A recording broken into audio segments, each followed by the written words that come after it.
আজ আমরা জলে দ্রবণীয় ভিটামিন সম্পর্কে আলোচনা করব। এই জলে দ্রবণীয় ভিটামিনকে মূলত দুটি ক্যাটাগরিতে আমরা ভাগ করে থাকি। একটি হলো ভিটামিন বি কমপ্লেক্স এবং অপরটি হলো ভিটামিন সি। এই ভিটামিন বি কমপ্লেক্স আবার 8টি ভিটামিনের সমন্বয়ে গঠিত। তো প্রথমেই আলোচনা করা যাক ভিটামিন বি1। রাসায়নিক নাম এর থায়ামিন। এটি গোটা শস্য, বাদাম, ডাল, ডিমের কুসুম, মাংস ও যকৃতে পাওয়া যায়।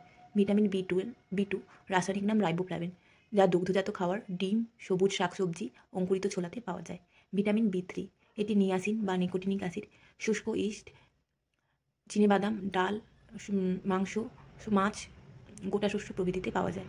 ভিটামিন বি5 এর রাসায়নিক নাম প্যান্টোথেনিক অ্যাসিড, যা মূলত মটর, মিষ্টি আলু, মাছ, মাংস, ডিম, দানাশস্য, ছত্রাক, দুধ, গমের ভুসি প্রভৃতিতে পাওয়া যায়। ভিটামিন বি6 বা পাইরিডক্সিন, যা মূলত শস্যদানা, বীজের অঙ্কুর, প্রাণীজ উৎসের মধ্যে যকৃৎ, ডিমের কুসুম, এছাড়াও ইস্ট, শুঁটি এবং বাদাম জাতীয় খাবারে পাওয়া যায়। ভিটামিন বি7 রাসায়নিক নাম বায়োটিন, যা ডিম, বাদাম, গোটা শস্য, যকৃৎ প্রভৃতিতে পাওয়া যায়।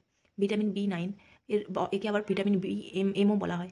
এর রাসায়নিক নাম ফোলিক অ্যাসিড। এটি শুকনো ইস্ট, চালের তুষ, সয়াবিন, যকৃৎ, বাঁধাকপি, শুঁটি এবং লেবু জাতীয় ফলে পাওয়া যায়। ভিটামিন বি12 এর রাসায়নিক নাম সায়ানোকোবিলামিন। এই ভিটামিন মূলত প্রাণীজ উৎসেই পাওয়া যায়। কোনো উদ্ভিজ্জ উৎসেই আমরা এই ভিটামিন বি12 পাই না।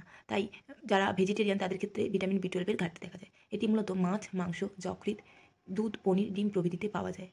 ভিটামিন সি বা অ্যাসকর্বিক অ্যাসিড, যা মূলত লেবু জাতীয় ফল বা যেকোনো টক জাতীয় ফল মানেই ভিটামিন সি। এছাড়াও স্ট্রবেরি